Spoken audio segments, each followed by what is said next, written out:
anybody wants me to stop to quickly just raise your hand. I want to make them brief. But I was thinking about the title that Tara chose, which is Float. And I think it's a good title, but look, we're not floating in a calm sea. There are traces of waves with powerful forces behind them. And I feel like those forces pushing them along are what we're going to try to get Tara to talk about. There's both harmony and agitation in counterpoint. And I think that's an important way of seeing these for me. Tara's work and the work of the group show in the other room are great examples of a fresh use of print media, mixed media. When I came into printmaking in the 60s, we were about multiples. We were about small editions. And that's very, very important for the visual arts, for still art. Writers and musicians have taken full advantage of mass production all the way along. It's much easier to read a published book than it is to read a typescript. But visual artists have been stuck with, you know, the unique object, and it's harder to get it out into the public in its full form. Musicians have been, CDs are not live performances, but they're pretty good, you know, and they extend the audience for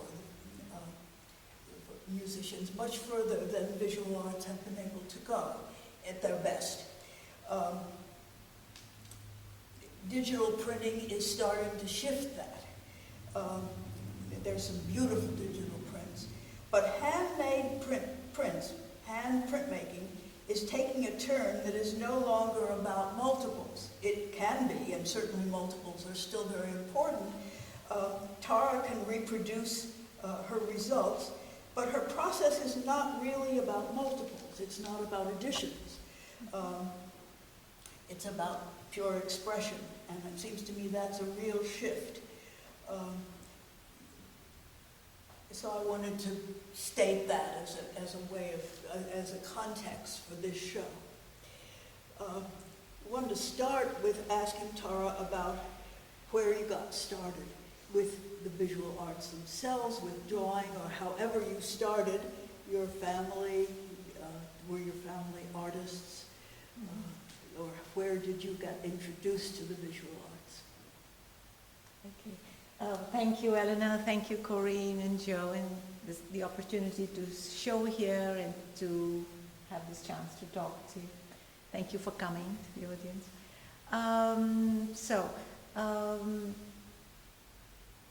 I'll respond to the title and all later, but the question you just asked about my family, no, nobody was an artist at all, far from it. Nobody was interested in visual art at all. My father did make a film, a Bollywood film, when he was just out of college. So that is the only artistic thing in my family. But I was born in Delhi and I grew up in India. And now when I look back, I have a memory of being very young and being in my father's, being with my parents and being on top of a tree somehow, playing. And there was somebody who was doing a drawing in the bottom of the tree. And I remember coming down the tree and going like, oh gosh, look at that. So it's amazing, like things that you remember. Maybe I remember it later because I ended up being an artist. But I was always fascinated with painting, and then quite early on I decided, and that also happened like as a flash, I decided that this was the most wonderful thing to do, and I started painting and went to art college in India. And tell us about the college you went to. Oh, okay. That's a good point, because so see, India has a very rich tradition of painting, the cave paintings of Ajanta, and and all over the country, and then the miniature painting tradition, which is later on, like 15th century, but it combines the traditional with the Persian miniatures and Dürer prints, and sort of like things keep mixing. So that's like the big gamut of Indian, very strong tradition, visual art tradition. And then when India was colonized by the British, different things started happening. Different kinds of art came up, and then we had, after independence, we had 3 major schools of art. So I'm trying to make the point that my work does take from traditional art, but it also takes from contemporary Indian art. And the 3 big streams of art after 1947, after independence, first was in Shantiniketan, where Rabindranath Tagore started an art school. And that school was very much looking back to traditional art and to Japanese art, but nothing European, And so that was that school, and it produced like amazing art. It's like one of the golden ages of art. The school after that was in Bombay, now Mumbai, and there you had like a more Western approach. Well, that's putting it very loosely. But a lot of those artists were traveling back and forth, and so now there's oil painting, and they're called Bombay Progressives Group. And the school after that was the one in Baroda, which is where I went to college. And Baroda was, in the years that I went to college, it was like phenomenal. I have to say, it was a golden age, those 10, 15 years. It had 1975 to 1980. That's when I was yes, there. Yes. But it had a lot of art. Well, for one thing, everybody who wanted to be an artist went there. So it got the cream from a huge country and the population of India. I don't have to tell you. So whereas other schools had to take so many people from the region. See what I mean? So they had to take 70% of your state. Whereas that was open. And so we had a lot of artists from the whole country there, and a lot of serious artists were the teachers. That was the biggest thing. The second biggest thing was it was very well connected with contemporary art in other parts of the world. Like there were artists who'd come to New York, there were artists who'd come to London a lot, and Paris, and so there was an influx of contemporary art of the world was sort of there. So that was a very good time. And another thing it did was we were actually taught Indian aesthetics.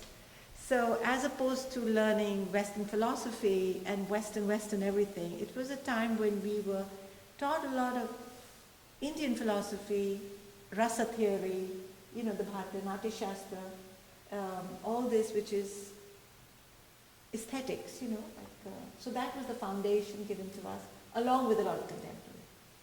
And so it was having to exclude what had been imposed by the British, or Well, that's what I meant. Like in the first time was it was a very, the Shantiniketan school, they were very hurt, and they were very, rightfully so, and they were very wanting to go back to who they were.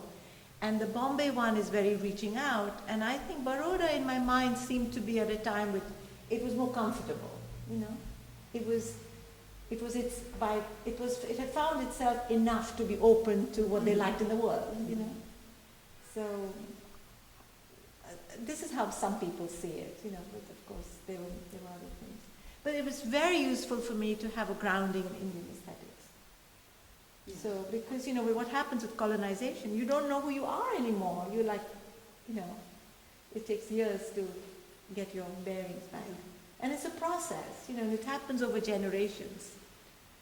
And this is a little aside, but do you think there's been progress since you were in school in this direction? Yes, in India. Yes. There is a strong contemporary art. Well, that's a good question. It's good to talk about this too. So contemporary Indian art has been going on, and a few years ago, like about 15 years ago, there was this huge rush.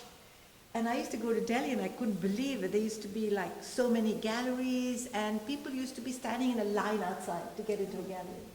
And people were buying like anything. Because there was this thing in the government that if you bought art, you got tax exemption. Or there's always a good reason, right? So there were things like that. And They buying prints? They were buying paintings. We'll talk about prints in a minute. They were buying paintings.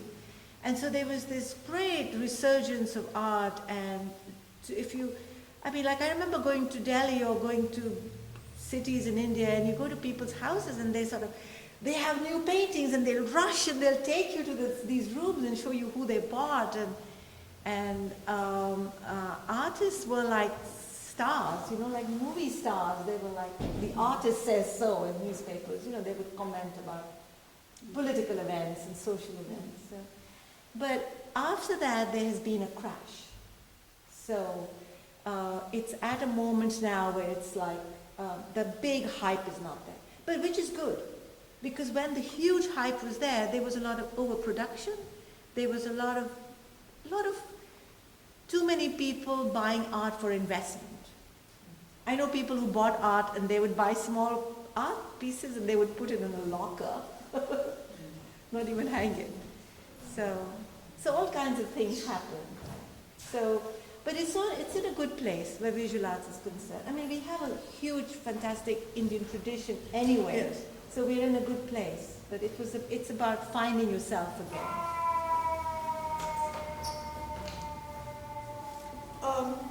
And what year did you come to New York City, and why?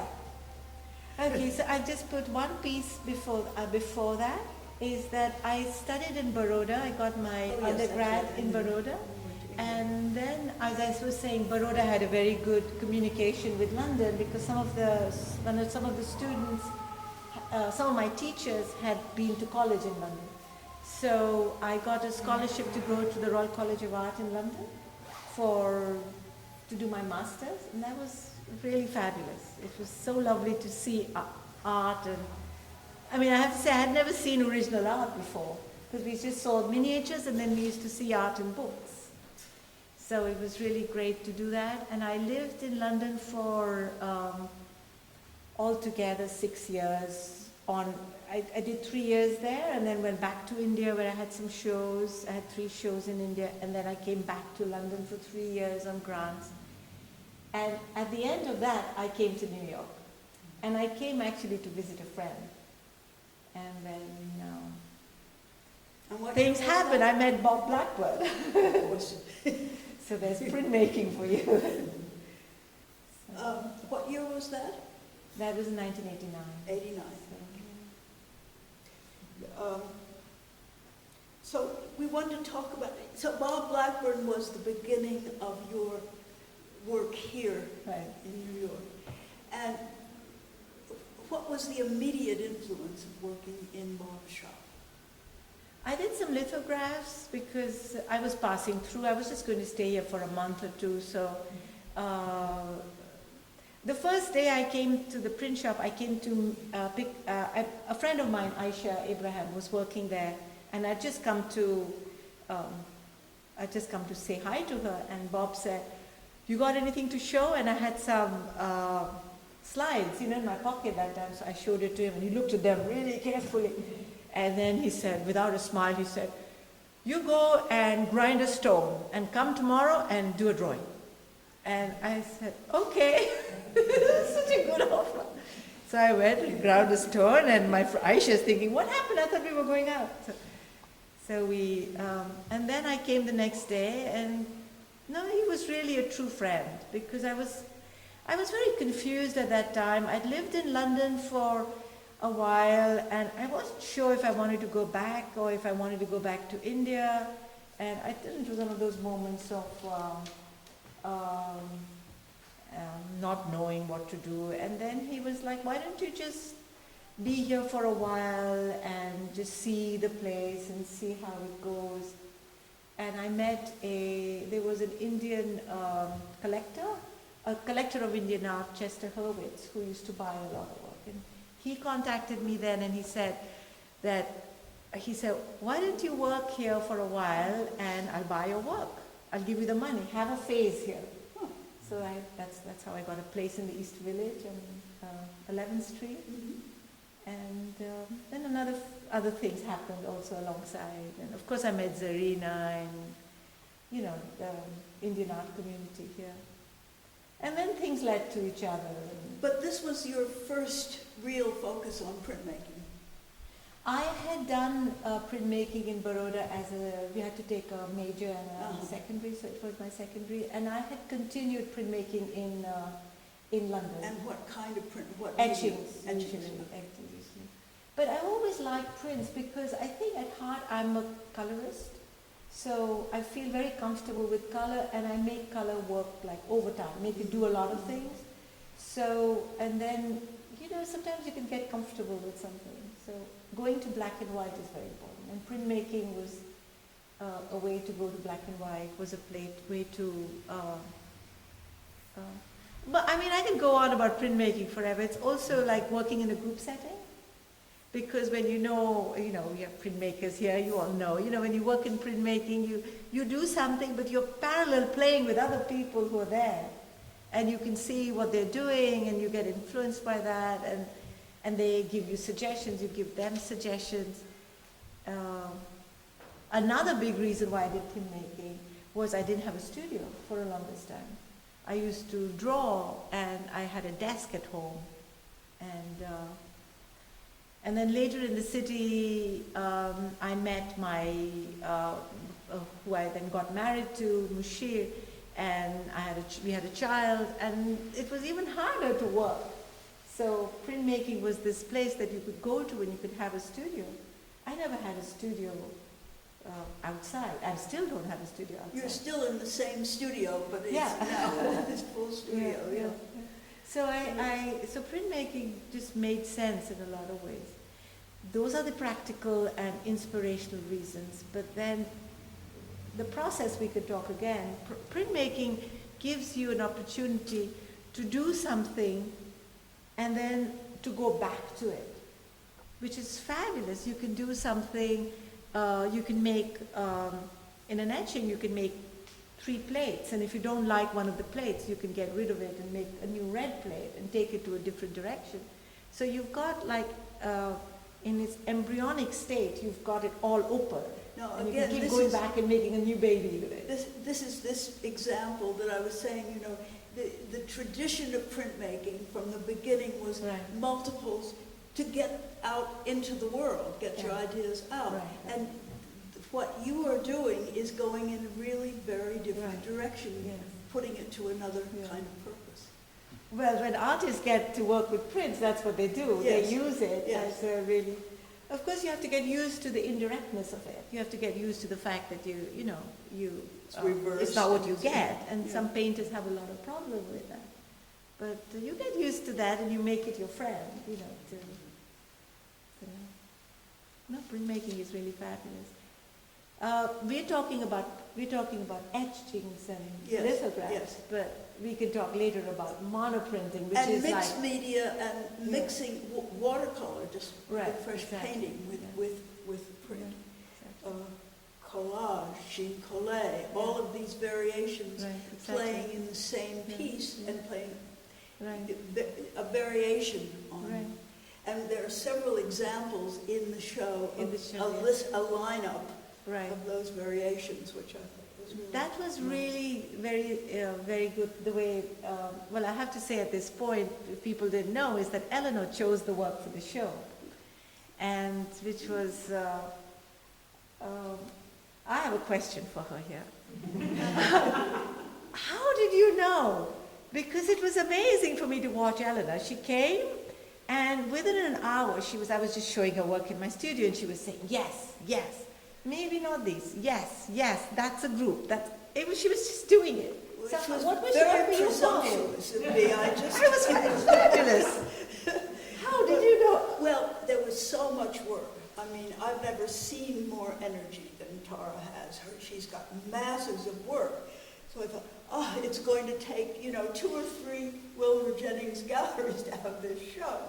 And so I started to look at pieces that related to one another. And being an old school mom, I thought, now how does this show a development from one idea to another? and so it went that way. But it was very worrisome for me that I was I know. doing triage. Eleanor kept apologizing, and I was like, no, I love it. It's like, yes, no, not those two, these two. And she was like, and it's not that you chose one group, because there's so much variety in this show. Yes. There's watercolors, small, intimate, almost figurative, biomorphic watercolors. Then there are these monoprint-derived paintings. And here too we have different types, because we have one black and white, one ghost in the other room. Yes, we have to show And, those series when and we then walk around. these are some that are very different on this wall. They are viscosity monoprints that I did actually in Kathy Karachi's studio, and who is here. And then at the back, these ones at the back, those three, this, that I did in a workshop that I learned from Michael Kelly Williams. He did a viscosity monoprinting workshop at Bob Blackburn workshop. And it was like, I did one workshop and I was hooked to do that. So that is where, like, you take different metal plates and you ink them, and then when you turn them around for the next print, they, I think fracturing is what you call this, the oil water splits. So within the monoprints there's a big range, and within the, and then there's watercolors and watercolors with collage there, etchings from 3 different portfolios, and ink drawings. And the ink drawings, I would have never chosen them. They're some of my favorites. Well, we haven't talked about scale so much. You talked about miniatures, traditional miniatures, but it's scale in your work. What's happened with you and scale over this? Scale is a really good question, because, as I said, when I grew up in India, we only saw art in books. So if you can imagine, you never see original sizes. You always see page size. And sometimes when I saw the original work, I always thought that was not real. The real one is what I had seen. Do you know what I'm saying? This is a very typical thing. And I've talked to other Indian artists who at that time never, nobody traveled out of India those days. It's changed a lot in the last few years. So scale, sense of scale comes from that. This working small also comes from the miniature tradition, from the book tradition. It's the same thing. And so I had developed a way of working in a small 9 by 12 inches miniatures, sort of watercolors with lots of layers for many years. And then when I came to start working at Bob's, after doing the lithographs, this was a great adventure to work bigger, 22 by 30. And so it's more gestural. You take a color and you put a roller and then you lift some. So it is layered as well, but in a different way. So, and then the ones that I do now are 30 by 44. And sometimes I combine them and make 2 together. And so scale is taken on. Yes. I'm more comfortable, but it takes a while. Do you ever go back and work small again, or I do. And then the drawings, And which I yes. did, so drawings is something that I do, keep small ink drawings, keep the flow going. But this is the great thing with being an artist. It is so fabulous how we have so many different materials we can use.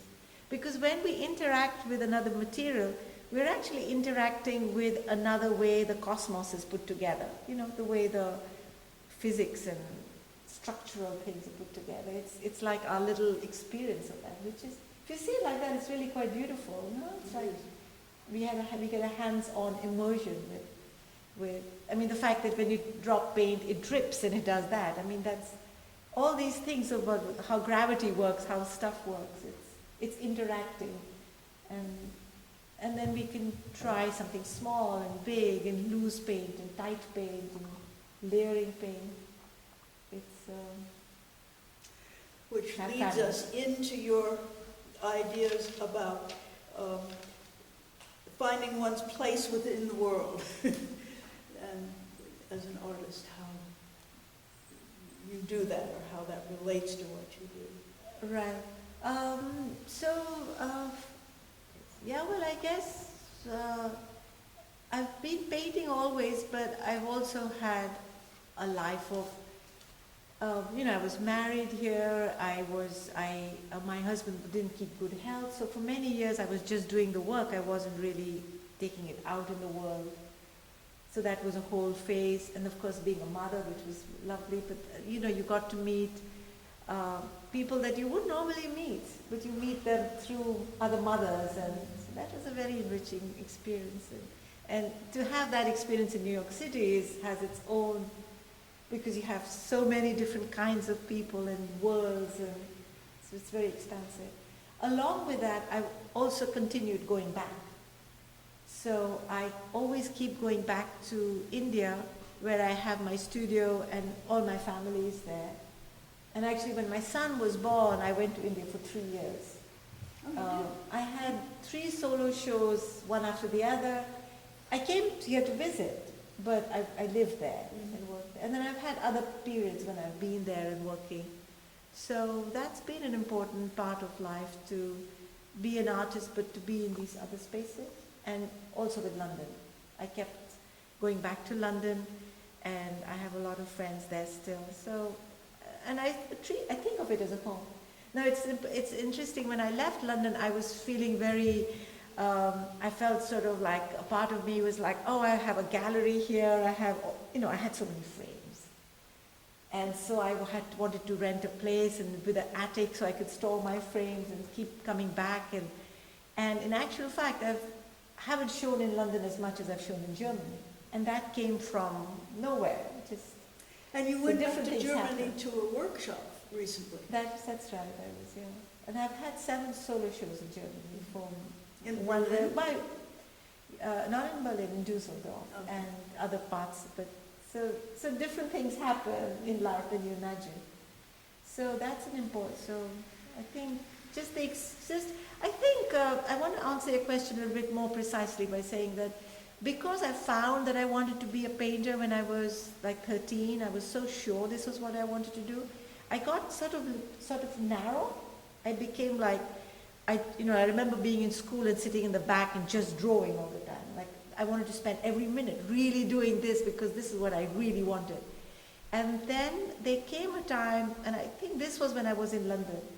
I went on this scholarship, and I remember it hit me that I really didn't know enough of the world, that I wanted to know more, and I wanted to just expand and read more about different subjects, and then I think I really wanted to do that. So what I'm trying to say is that you can begin narrow, but then you have to broaden, or you can begin broad and then narrow into your work, and to really try to find your voice and to who you are as an artist. Mm-hmm. Not just know, but to have like your inner wisdom, kind of to listen to that. And I think it just comes. You just have to do it. Yes. I was talking to Joe the other day, and this is the golden words he said. You just have to keep doing it. Can't say more stronger words than that. And you have to weave it into whatever else is going on in your life. You've taught for a number of years. Yes. Talk about that.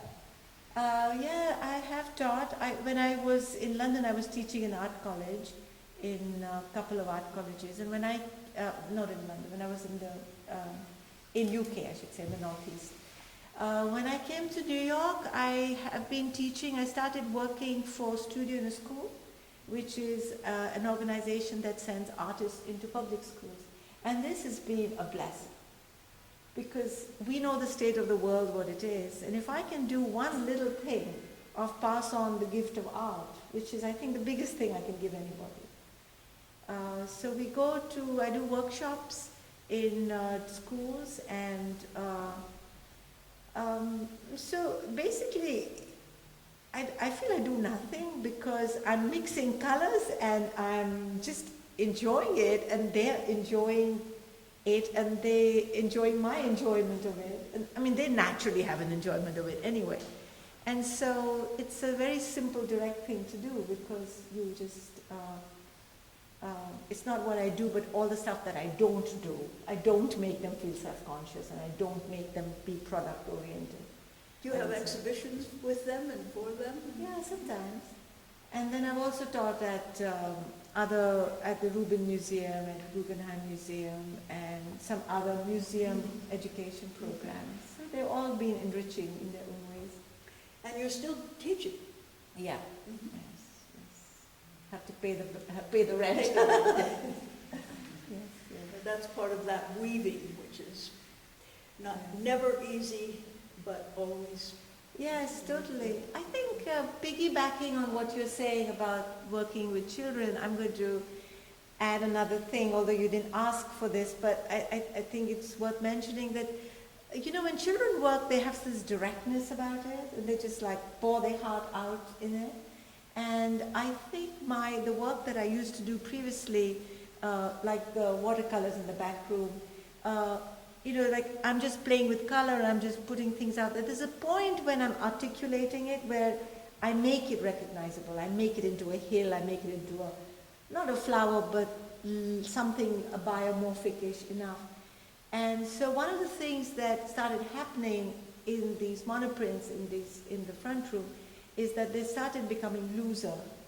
And I mean, for example, the picture Sparkle over there, I took yellow and I just put yellow paint on the plexiglass, and then at some point I just took solvents like turpentine or benzene and lighter fuel. You know, they all do very different blotches. So I would just throw that and make different kinds of marks, and then put brush, and so the idea was that it looks like something, but it doesn't have all the packaging of being that thing. So it's a bit like something in your mind that has a feeling before, and that sends out a reverberation of things before it actually encloses it and catches it and says it's this. And this actually bringing it back. Sorry. Yeah, well, we were going to talk about figuration versus. Right. Exactly. Yes. So that's how the figuration sort of Disappeared. they disappeared. And now I'm getting back round circle to dhwani. Dhwani is a concept in Indian aesthetics, and dhwani literally means the art of suggestion. And this is something that we were taught in college, and I always loved it so much. It means that instead of saying, denoting something, you suggest something. So that what you say is not there, but what you say has a ripple, and one of those ripples is what the person, and that's much more effective. So it's a bit like the Perseus shield. You know, you can't say these things, but you can see it in reflection. It's the indirectness of it. It's more potent and more exact if it's not Yes. caught in the specifics. So, do we were going to look at that work over there. Oh, right. So that's a good point. So like for example, the picture called Submerged, which is the first picture up there. Just before the talk, I was passing with Eleanor, and I was saying that it is non-figurative, and yet there is a seahorse-like figure on the side, or a figure, or something which is like Persian angels on a horse. You know, I don't know what you call them. They're so gorgeous. So it's a little bit like having something that has a ripple of something, Yes. which then holds a whole expanse of suggestions. So in And a lot then of you them, stop there. You don't. and I stop there. Yeah. I mean, blue gold doesn't really have any suggestion. It just has lines, but it catches something of its own. So I like this idea of working with on a larger kind of on a larger sensation level before my experiential kind of sense catches it. So, and also it allows me much more like being in the moment with the paint, because the paint is doing this stuff as I touch it, and it's like it's happening in front of my eyes, and a part of me is just witnessing it and saying, wow, that's, you know, something like that. And just to leave it there in my enjoyment instead of instead of tightening it for the other part of myself to understand, which needs more. Is it the left brain that needs more pointing out? I don't want to go there. I want to leave it in its flux. Yes. That's what I mean. Is it the right brain or the left brain, or has that all been? I think the right is the one which is more subjective and more, and the left tries to make it into like. But I mean, there are many ways of seeing this. It's the left-right brain, but it's both experiences are happening simultaneously. And you can experience that while you're working, Yeah. as though there's a shift between one mode and another. Yes, yes. Trying to be really there when I'm doing it. And which is easier said than done, I would say. It's something But sometimes one it works happens on. spontaneously. Yeah. But then I think, like, because I paint, just the moving of paint around becomes the trigger and sends you to that place. And other people do it through meditation and do it through, or through walking, through, whatever. Everybody has their way. But, I mean, it's so beautiful to take paint and put color and move it around. It's like, what can I say? Color is my thing. I love it. When you watch Tara in her studio bringing things out to show you, she gets this mass of works, that are related to one another, and it's as though she's painting with the piece in each individual piece. So I saw that in action. Right, yes, that's really, yeah. Well, and then, like I had some on rice paper. Yes. So there's always stuff to explore and different things Rice to. paper, a very heavy, Right, yes. harsh, it's this range, Right. the ideas floating, but Yeah. also there's a force behind them. Right, I mean, right. that's what, when I thought of that word float, I understand it, and it's a good thought. Right. But there's also a wave coming, there's something pushing, a lot of energy there. I want to go to that for a minute. What you talked about, the title float, and all the different energies.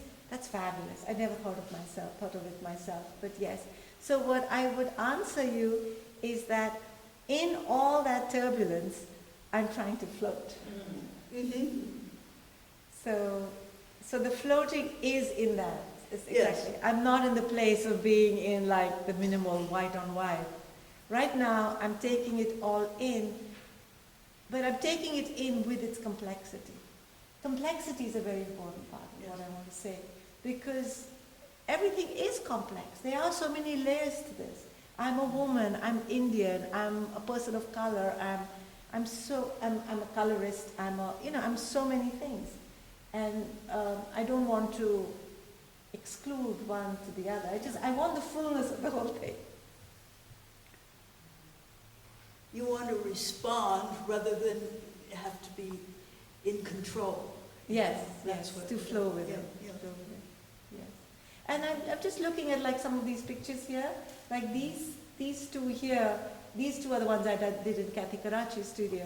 And I remember bringing them home, and I thought they were nothing. I thought they were just nice marks on paper.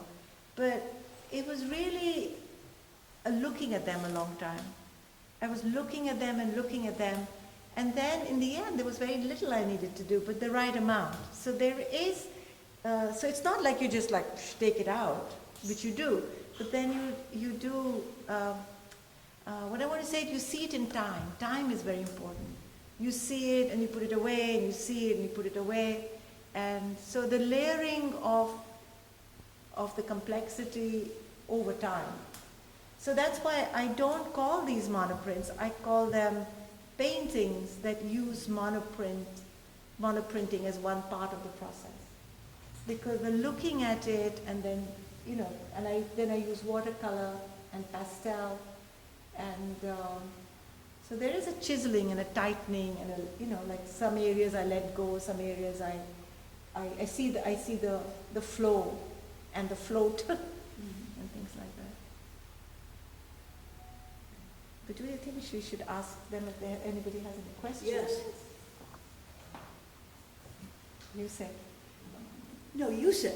'Cause you- Kathy I and love then- the part where you talked about working with children because they just open up. Having worked with you, you came to the studio childlike because you're now not alone Mhm. and you have a technician. You're aiming at viscosity, so there's a control that I have to bring, but it's a control that gives you freedom. Right. But you just elaborated, played with the color, Yeah. enjoyed yourself. Yeah, I did. Tara was so joyful and giggly and happy, like a child. So she could tap her child like that. She was, as soon as she saw the color, she was into tapping the child in her. She did worry me because she at the end thought they were maybe empty and thought, I'm going to have to look at these a while. And then she called and said, I've been touching them, I'm so excited. Yeah. They're, you know, they matured in time as she looked at them. She kind of dumped blindly into Yeah. the page like a child might. Children will abandon it. You take it back home in your maturity That's a and good point. develop it to the layered sensibility that you can get into it. That's It's a there, really- it's kind of dumped in honesty, and Yeah. then and I was so glad to hear you just say, just a few nuance changes Yeah. completed it. So the statement was honest to begin with. Thank you. Yes. I'm going to come again. Yes. It's so much fun. It was so much fun. Yes. Me? Yeah, of course. Question, one very simple. What was the word you used? I guess it's the Indian word for artist suggestion? Dhvani. Dhwani. Dhvani. D-H. And I can tell you a little bit more about that if you like. It's such a sweet story. So in one of the Indian scriptures, this is how they explain Dhvani. They say that they tell you the story, that there is a young amorous couple who meet in the jungle to make love. You know. And there's a man, old man, and he always sort of tries to go there and follow them and look. And now this is such an old text, you know. And now this lady wants to get rid of him. But she is trying to find a way to get rid of him. So one day she meets him and she says, did you see the dog? I believe the dog that was running after the lion got killed. Got it? So she didn't tell him there's a lion and don't come here, but she said there was a dog that was, that's Dhvani. Got it? So you say something that sounds, it's like putting a drop in the water, and it goes like a ripple, and it sends these ripples. So if she told the old man, "Don't come here," no. So that's Dhvani for you, Thank you. But the and an question- example not to forget. Yeah, very suggestive. In the spirit of ripple, flux, turbulence, complexity, do you ever, these are all monoprints, do you ever do a second pull from the residue that's left on the plexiglass? Very good question, because we were meaning to talk about it, Yes. we didn't. I do pull a ghost. And so there is one ghost in the show at the back. It's called Lush Lands. So I pulled one print, and that is Lush Lands 1, and this is Lush Lands 2. And I didn't like Lush Lands 1. It's a bit too lush, it was too much. But the ghost has a sort of softer, it has a vibrancy. But then again, I do have to work on it. It's like, because typical of a ghost is you'd have a splodge of ink somewhere, or you'd have a bald area somewhere else. So you have to even it over. And I use Karan Dash water-soluble pencils. They're just fabulous, because you can do them opaque and transparent and watercolor. Did you know that Karadash means pencil in Russian? Oh, I didn't know. Most people don't. They think Karadash is a French name. Oh, I did too. Karadash is pencil in Russian. It sounds, but not the way it's spelled. So I do runs, and on the same topic, those 3 that you see at the back there, that were done in the viscosity monoprint way. The way you do them is that I do first a roller on a piece of plexi, And then I cut different pieces of metal, soft metal. This is something I learned from Michael Kelly Williams. He works like this.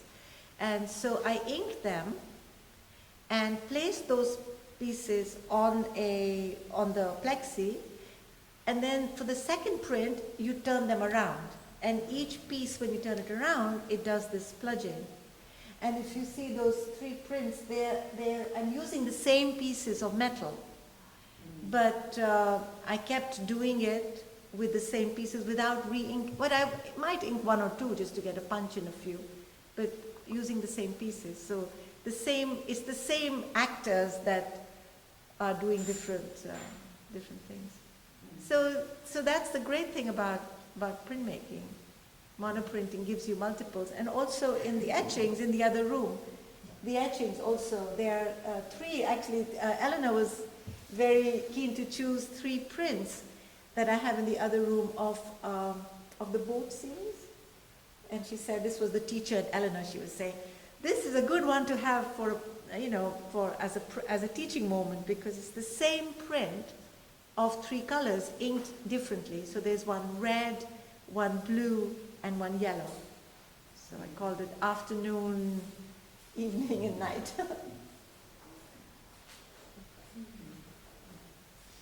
Did we want to walk around and look at things? Yeah. And where should we go? The tools you use to make your marks. Now, I know you do cutouts, I see that's clear. Right. And I have to say, it's a memory gap. Are you using your fingers or I use using my brushes? fingers, yeah. I use brushes, fingers, Q-tips, and I use several solvents. And each one does a different kind of spludge, which is fabulous. And also, I use thick paint and I thin the paint out. I use stand linseed oil with it too. I use etching ink for the most part, but sometimes, so now we're getting into real printmaking. But sometimes I use litho ink too. And chinkole. I use rice paper, of course. That's another. And cutouts. Sometimes I use stencils. So, and Julia. I had a question. And let me introduce you to Julia. She's this miracle worker who worked with me through the Joan Mitchell Foundation as my archivist. And it was like, I bless you every day, you and Anne. It's so good to see all this work up in a different space, and I have to still look around, so I haven't seen it all. But I was wondering about your thoughts on collaboration, and if you ever wanted to work with writers or musicians, because I think of this work as being very related to other art forms as well as the visual.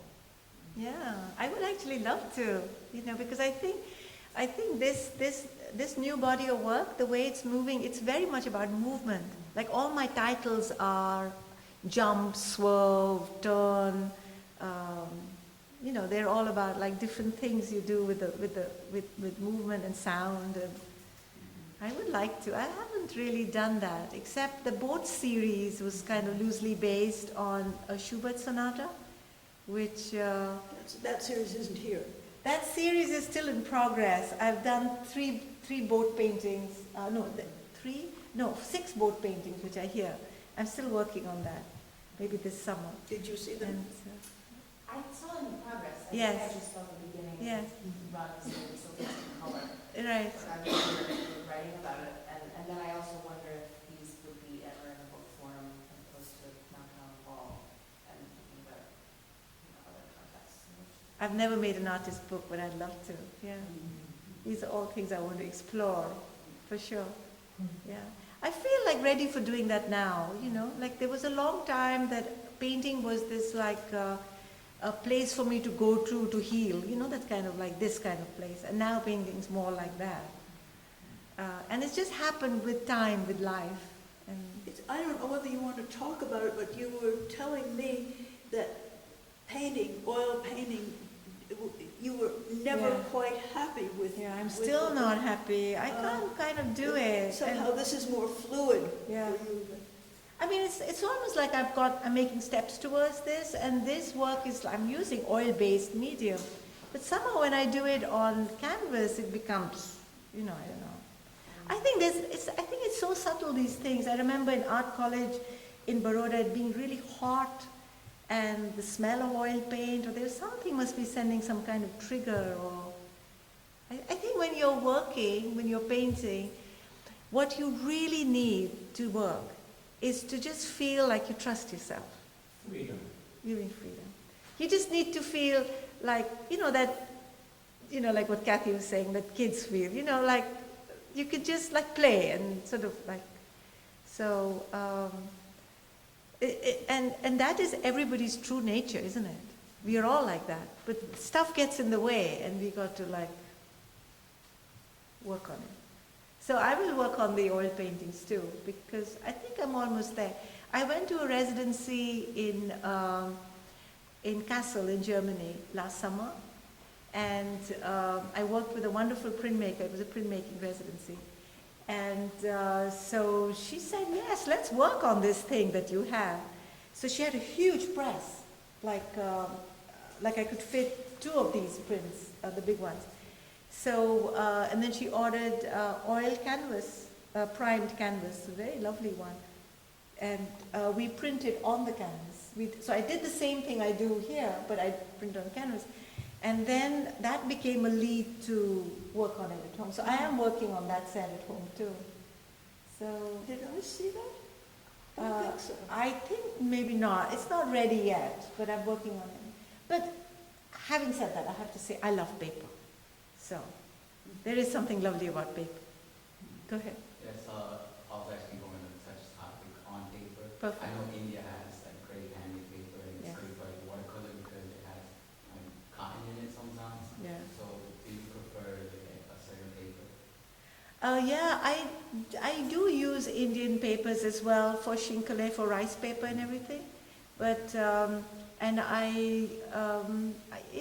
and I use, well, for these I use Western paper. Sometimes I've used rice paper as well. But but I mean, definitely India comes with the tradition of rice paper. But I want to say here that I think paper is superior. I mean, paper is much more, there's something about paper that is just more receptive. It takes in more subtleties. I think it's a superior, the way it catches it. And I mean, maybe I'm saying it a little bit because I don't do oil painting, but for what paper can do, I haven't even begun to explore it. I mean, you can also emboss with paper. You can make things, set it up differently. And then you can tear it and put it back together as collage. So. Maybe if you use the raw canvas, it will give you the same thing. Really? Yeah, I should try those things out and be free with it. This is something this is a challenge. But sometimes I go to a place and then I set it up in my mind that I'm going to really focus on this and really try to get over a block or something like that. Size was a block for a long time because my marks were like this. They weren't like that and I couldn't do that. So I'm going on a residency next month. Sorry, you had your hand? Back to the paper and media piece. Have you ever thought about using cloth? Because in Indian culture, there's a lot when it comes to like Textiles, yes, yeah. And they use a lot of like lithograph Right, on cloth. right, yeah. Have you ever thought about using that? Yeah, I mean, for sure. I mean, really. I mean, I like making marks and I like paint and stuff like that, but for sure, yeah.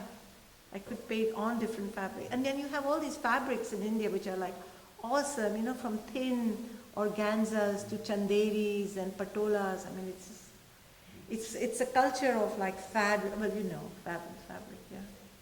Also, could you elaborate on the use of, how you said you use your traditional Indian methods and how you've also incorporated contemporary? Because I noticed the contemporary, but how does the traditional aspect influence your work? So one of the things we didn't talk about, and actually I was going to mention to you as well with the paper, is in India, when the Indian miniatures were done, we didn't have Western paper. So what they did was they had their own handmade rice papers, and they would glue them together.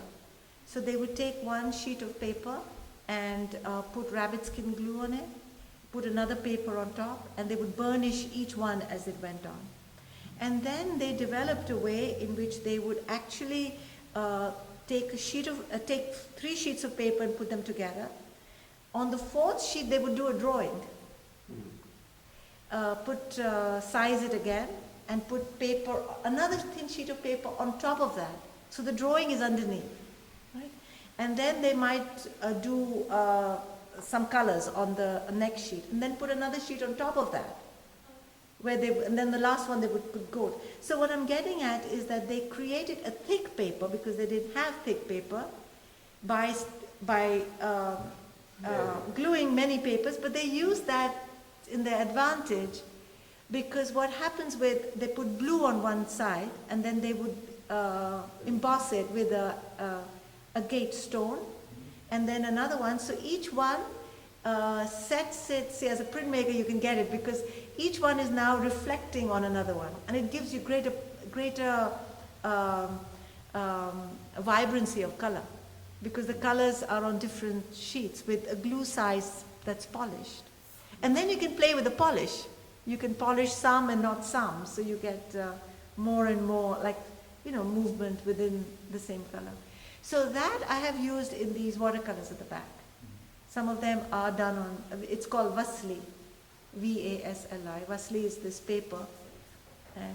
And now you can actually buy Vasli in India, but you can make it with rice paper by stretching papers together.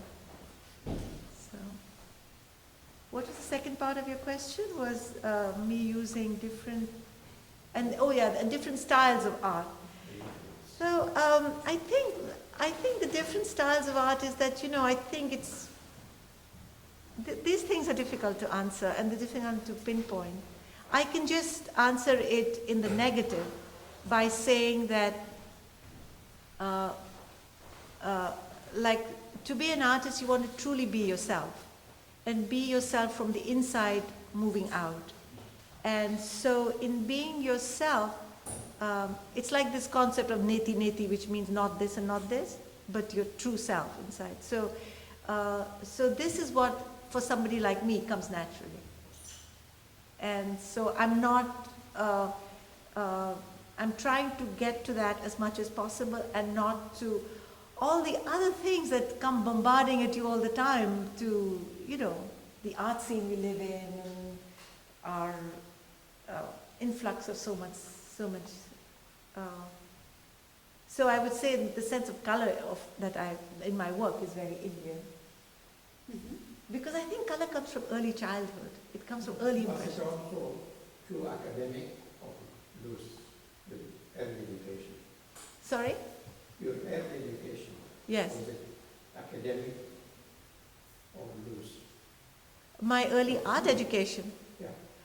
Yeah, it was, we learned drawing and figure drawing and things like that. Because the British are very academic when they came to Sudan.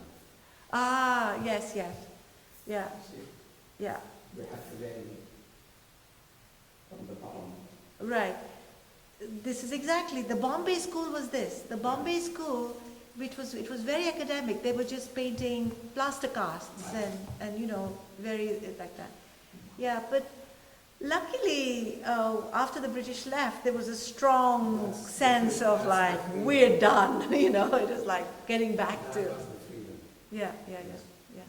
So I think India's in a good shape now. I mean, of course, it's got a long way to go, but it's very much trying to find, and then also getting back to what you were saying, Julia, what really helps in the art scene in India is the music scene and the dance scene and the theater scene and everything. In fact, the music scene was the first scene India found itself back after independence. Classical Indian music was like, Tradition. yes, and it has such a rich tradition, and it's an unbroken tradition.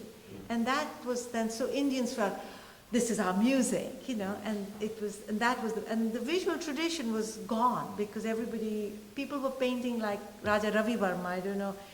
He's an artist who basically made white, chubby Anglo-Indians, Indians, non-Indians, dressed up like Indian goddesses. And Indian people used to buy these, they call oleographs. They used to buy this thinking, this is Saraswati. So it was like, they thought Saraswati was this white Parsi woman, Parsi is the Persian people who came so that's where the country was, in visual art. So it's coming back to finding. So I think music helped, and then, as I was saying, the visual art tradition just like took over everything for years in between. And now it's in its place, and now other things are happening. So it's, I would say that also, I take also the point of being an artist in New York. I am an Indian artist, but I've been here 30 years, so I am a New York artist. And as a New York artist too, there's a New York within New York, and there are artists that show in Chelsea and galleries, and there are artists who, like me, are part of this whole other world of artists who make art here, who may not be on the forefront of people's minds, but they are making art here. And there's enough of us that I do relate to them, and that becomes like our dialogue. Yes. And people, who are making art from their heart, like Eleanor, who are not part of the commercial sort of hype scene, So we are all like here, and so this is like another finding yourself, when I say working from your center, from who you are. And it seems to me that printmaking gathers these people together. There's a communal feeling among printmakers. Well, Bob made sure of that. But it expands out. Kathy's studio stretches out there, and the new Robert Blackburn printmaking workshop is becoming having another character. Exactly. But it is somehow sharing presses, looking over one another's shoulders. This isolation of artists is broken through. Now that you're mentioning names, I also want to put the Women's Studio Workshop, where that one and a few of them here were done. That's a place in Rosendale. I went there on a residency once, and it's another fantastic place. And I go there to teach now and to work. And so it's a different kind. That's women, and that's another kind of place of empowerment, I would say, to work in different ways to look at different art. And that's a place to go and make a book sometime.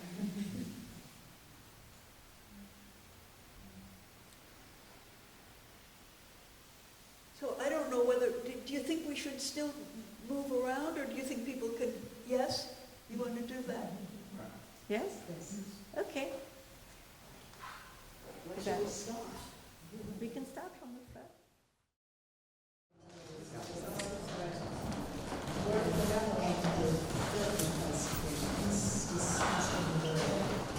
So I think Eleanor, me especially, I've done enough talking. So you should ask us questions to Eleanor and me. How about that? Can I ask my question? Yes. So I have never seen the use of these pressed materials. I think it was there's maybe more in that area, the kind of look at the webbing. What was the process that you got that? Okay.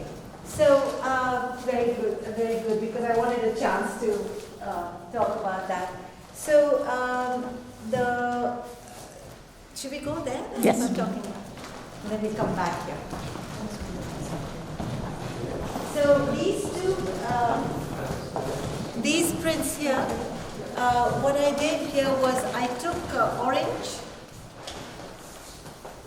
No, I don't think I took orange. I think what I did was I took metal plates. This is one form of a plate, and I rolled it with a color. And I took that plate and put it here, a thin metal plate. And so then this is another metal plate. This is a piece of cloth. So just taking different materials, rolling them with etching ink, varying the oil in it, Viscosity. the viscosity. So it's the oil-water separates. And so this is what artists play with, this stuff of the physical world, which is so yummy, right? It just separates and does these mixtures on its own. But so what the artist is doing is looking at it and saying, "Yay, that's beautiful. Let's look at the way these two colors are mixing," and then we put them and play with it. A piece, very light metal, and then I run it through the press. So to answer your question, this is really a piece of fabric, and this is a piece of metal and stuff like that. And then do you do freehand, Tara? Yeah, and then I draw all these it little, too. yes, Yes. yes. And this is a piece of netting. So Julia, this thing here, this form here, if you see, it's the same form that I have there in those prints, because I cut them up. But when you turn the thing around, because it's been sitting on different color, it then has all these multiple colors. So And you cut the metal, it's like thin, like it's thin aluminum? metal, yeah, very thin metal. With scissor you can cut that. So I was trying that out. So how does it go on the press? I mean, And then I take print of it. I put, this is on a plexiglass. I put paper on the plexiglass and I run it through a press. And then I get the imprint of that, the print of that, and I then dry it, and then I take it to the workshop. Come, Eleanor. Oh, I'm good where I am. I'll brush up where I am. And so then, but I just want to make the point is that Kathy made that point so well, is that they look, I have fun doing it, but they really look like nothing when I get them home. And I have to, in my studio, I've got these hooks, the whole wall like that, and I put those clips and hang them. So I hang them and I keep looking at them and turning them around. And they're not artworks yet. They're still beautiful marks on paper, like marks on the wall that you see. And then over time I keep choosing or doing this and that. so you add all these little things. I tighten areas, yes, right. I tighten areas, I loosen areas, and How do you loosen it? loosen areas is like you just take gouache, you just flatten it out. So this is all the vocabulary that you learn. Do you use metal cutouts instead of paper or fabric so that the pigment sits on the top and doesn't get evaporated?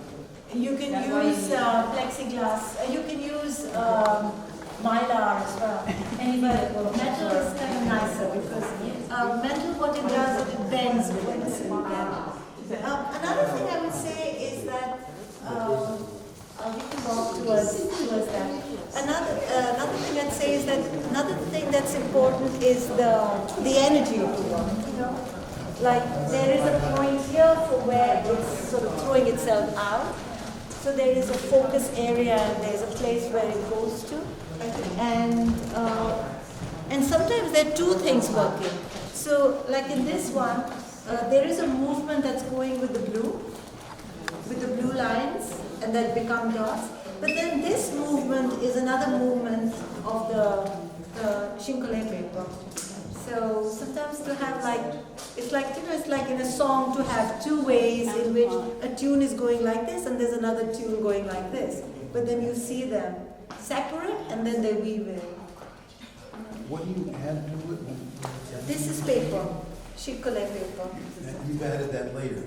Well, it's during the printmaking process. As I take it through the the press, I just put this paper on the plexiglass, and it's got glue facing up, so it just sticks. So it becomes like part of the print.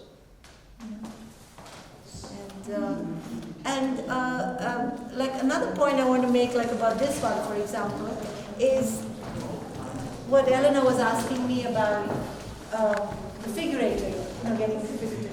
So this work, I was just doing it and I was making these web-like things. And there was a point where this sort of things happened, or I saw something like, which was almost like that, and then you excavate it out. And it made me feel like it was like a seahorse, or those Persian angels on a horse or something. But not really, but just a little bit.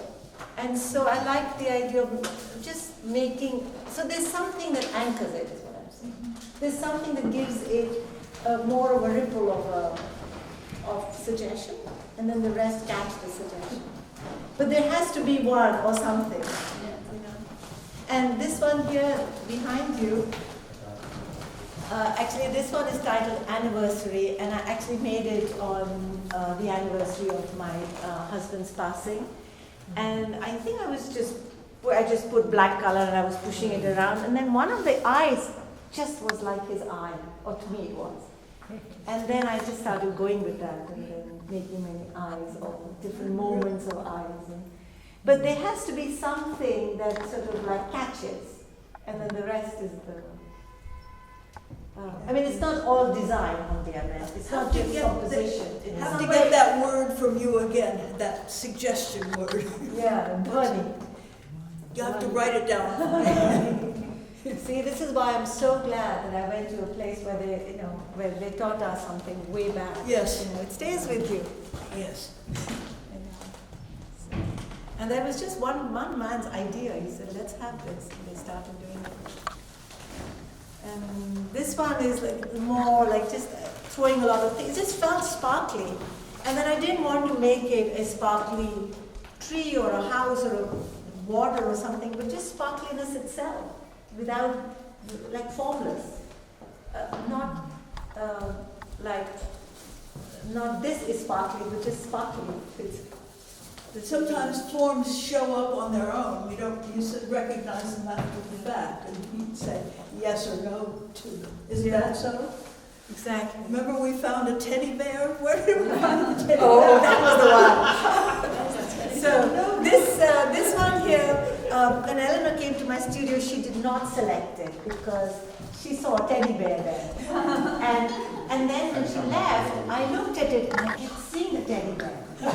And so, on one of the last days before I was getting it framed, I said, yeah, I'm going to change it. So then I reworked on it. And it was very difficult to rework on something which was finished because I was touching the spot and ruining it. But then I thought I got rid of the teddy bear and something else happened, it loosened. And then I put that one myself without checking. I just took out one of the ones you chose and put that one because that was the newest one.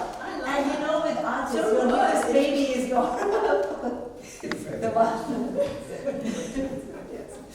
for that time at least.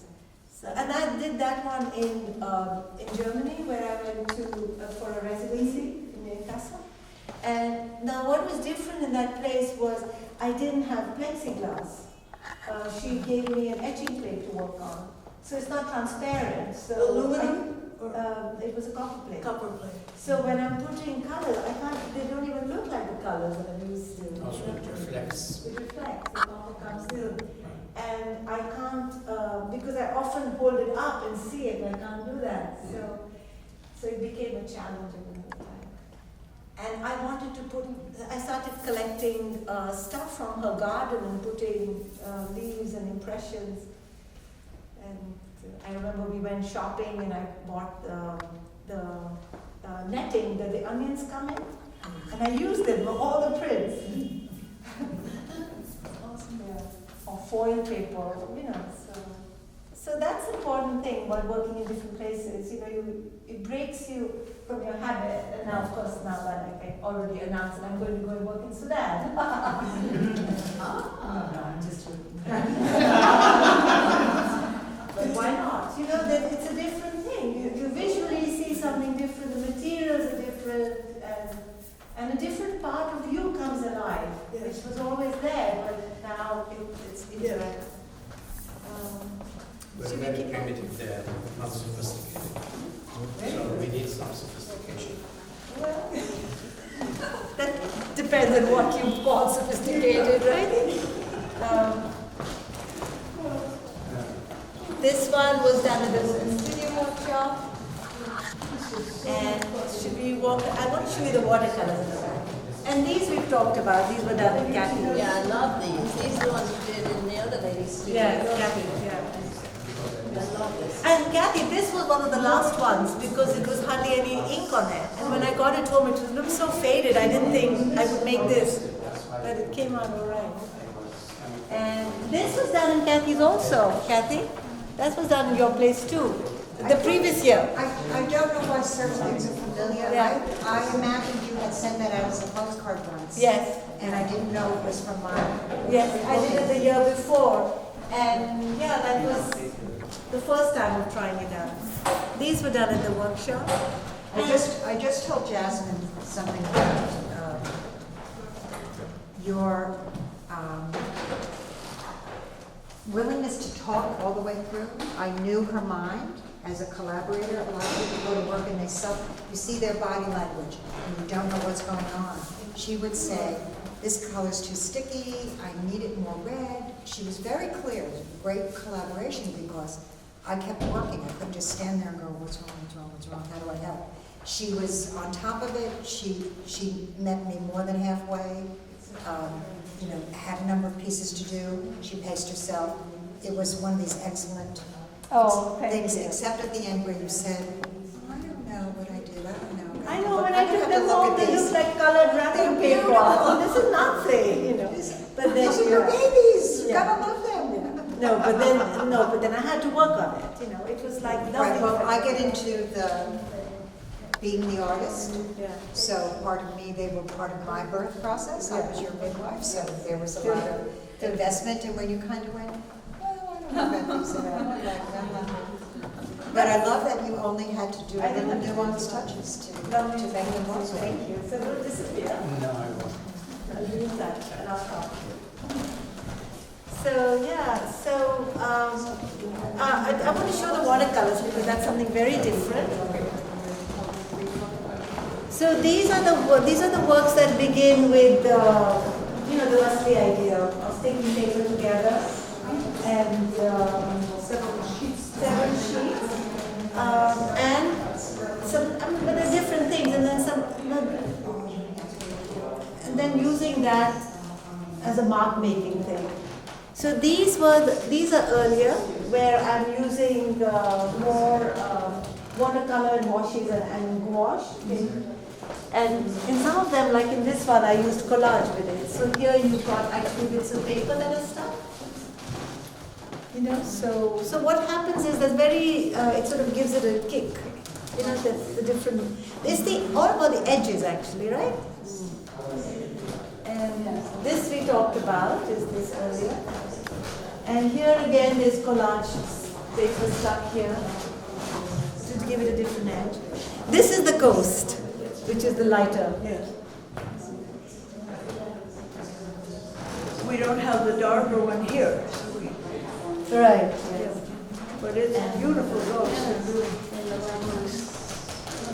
So if there's any question you can ask, otherwise I think we've seen the show and there are prints in the other room. Thank you, Tara. The black and white ink drawings.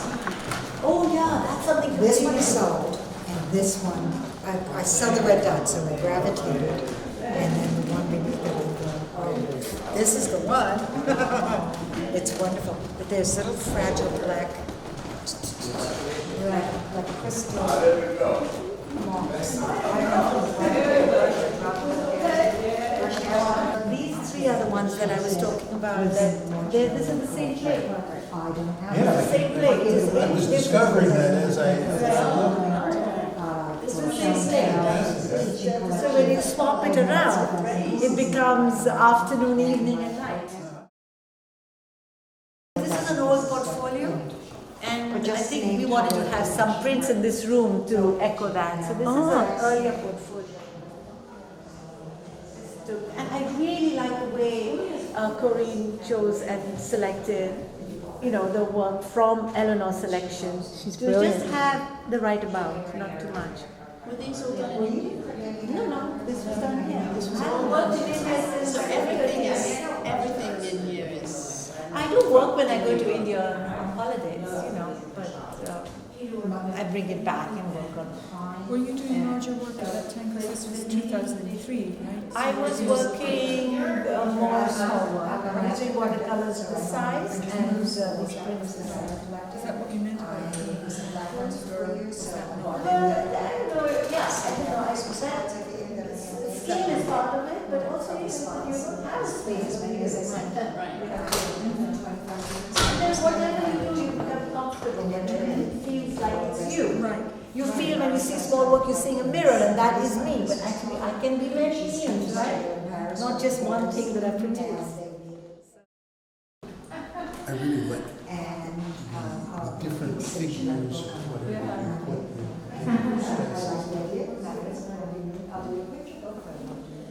Because as I said, So it's like these people on boats and they're going towards the land, and then in the land there's something that calls them. So I make this huge mother and child kind of figure inside. Yeah.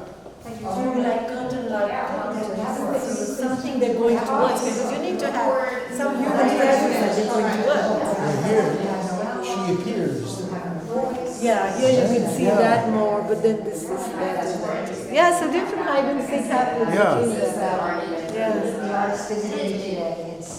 And this set is actually going to have pictures which are just of the water, and then the water and the land, you can see them together, and then you're going to go in the land. So that foliage one is when you're here, and then you're going to go only to land and have no water. But that one there belongs with these. Yeah, this is part of the set.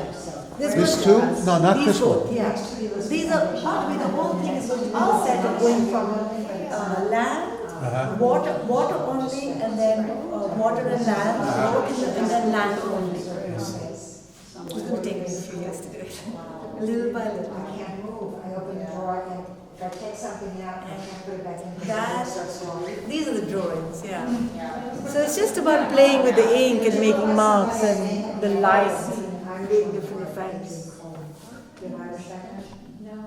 This is another print set, which is also playing with the idea of multiples, just like the book set. This one here? This one here that they're looking at.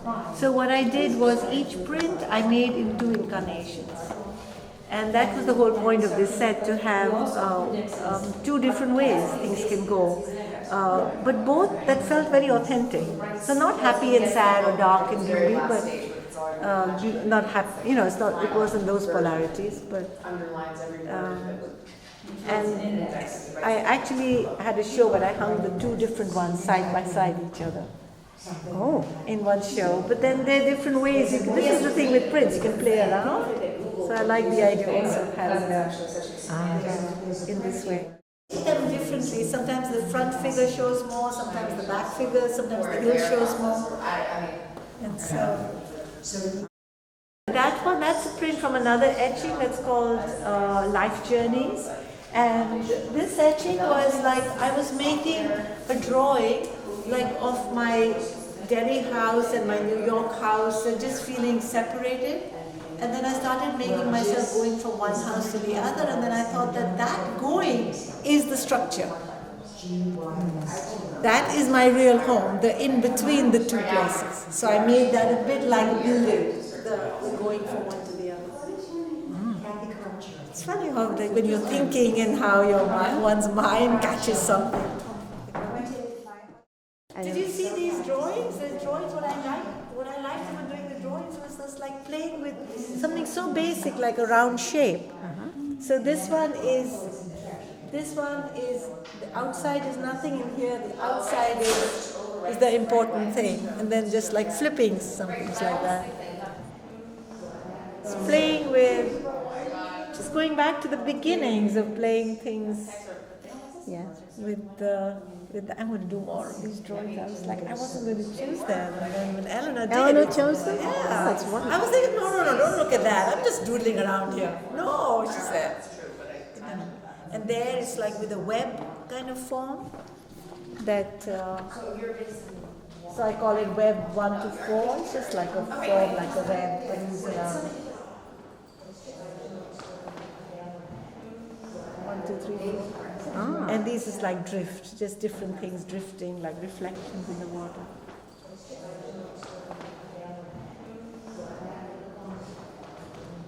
And they're slightly figurative, like this is like a figure with little figures here, this is like a figure, but not completely, just like a little suggestion. He started every day along with his posting. Thank you. Thank you, Tara. Thank you so much. Oh, yes. Jan and I were there rather close to the same time. That's why I get Jan, I came in 1965. Jan was selling paper. Jan was about to leave for a while, so she handed a paper selling to me.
So your son was still as young, place in our